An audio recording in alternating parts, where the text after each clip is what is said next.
이어서 이번 임실 연속 지진에 대해 전문가와 함께 자세한 이야기 나눠보겠습니다.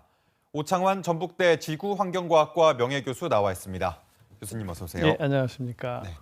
네. 4시간 반 동안 20차례 넘는 지진, 규모가 물론 크진 않았습니다만 이번 연속 지진의 특징은 어떻게 분석하십니까?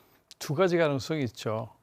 하나는 이 단층이 움직이기 시작할 가능성이 있다라는 것이고, 또 하나는 경주 지진이나 일본 대지진 때 움직였던 부분들이 다시 안정화되는 그런 과정이다 이렇게 생각할 수 있는데, 사실 이 정도 지진 가지고는 그게 어느 건지 판단하기는 힘듭니다. 그런데 이번에 임실이 지진이 난 지점은 광주 단층이라는 큰 단층이 지나가는 곳이에요. 네.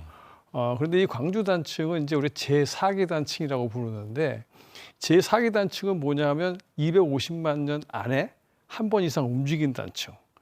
왜냐하면 지구는 이렇게 짧은 시간에 변하지 않기 때문에 이런 250만 년 안에는 이 미치는 힘과 단층이 변하지 않는다는 거예요.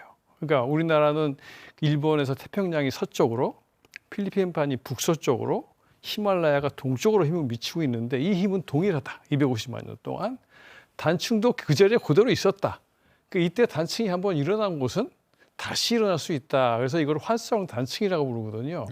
근데 이런 광주 단층이 활성 단층 중에 하나이기 때문에 이번 지진이 어떤 또 다른 지진을 일으킬 수 있는 것이 아니다라고는 말하기 힘든.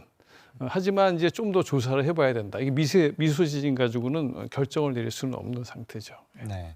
지난해엔 부안에서 규모 4.8의 전북에선 이례적인 강한 지진이 발생하기도 했고요. 이번 연속 지진도 그렇고 전북이 더는 지진 안전지대가 아니다 이런 불안감도 나오고 있는데요. 지진이 좀 잦아진 듯한데 이유가 뭐라고 보십니까? 전라북도에는 이 역사적으로 보면 가장 큰 지진이 규모 6.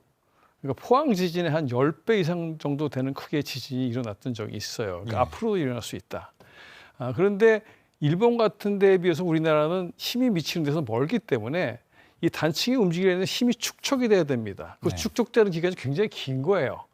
그러다 보니까 우리나라는 수백 년에 한 번씩, 그러니까 다 잊어버릴 정도 되면 지진이 일어나죠. 그래서 이 전라북도에도 규모 6 정도의 지진이 일어났지만 이게 굉장히 100년, 200년 이렇게 오래전의 일이었기 때문에 이제 우리가 잊어버리고 있는 것이죠. 근데 지금 이렇게 지진들이 일어난다는 것은 이 주기가 지금 100년, 200년 동안 안 일어났으니까 힘이 축적될 수도 있다. 그래서 우리가 굉장히 주의해야 된다. 이것이 꼭 지진이다 일어난다고 얘기할 수는 없지만 지금 주기가 굉장히 긴 주기를 이미 도달했기 때문에 확률은 높아진 상태고 자꾸 지진이 일어나고 있으니까 대비를 해야 된다.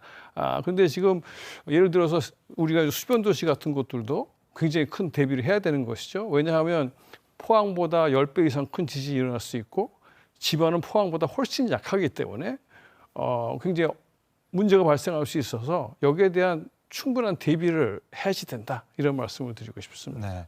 네, 주기가 가까워졌다라는 우려도 있고 또 몇 달 전에는 부안에서 새 단층도 발견되지 않았습니까? 추가 지진 발생 가능성도 있다고 봐야 하는 건가요?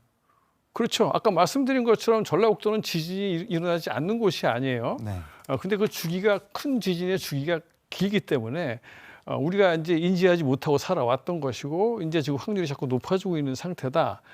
그런데 이번에 이제 그 임실에서 나온 것은 광주 단층이라고 북동쪽으로 가는 단층이고 부안에서 나온 거는 북북동쪽으로 가는 단층이고 그다음에 이 단층을 조사하다 보니까 북서쪽에 이 여진이 일어나는 단층이 또 발견이 됐어요. 이렇게 움직일 수 있는 단층들이 여러 개가 있다는 것과 그다음에 이런 아까 말씀드렸다시피 주기가 자꾸 가까워지고 있다는 것은 우리가 굉장히 염려해야 된다. 이렇게 말씀드리고 싶습니다. 네, 여기까지 듣겠습니다. 고맙습니다.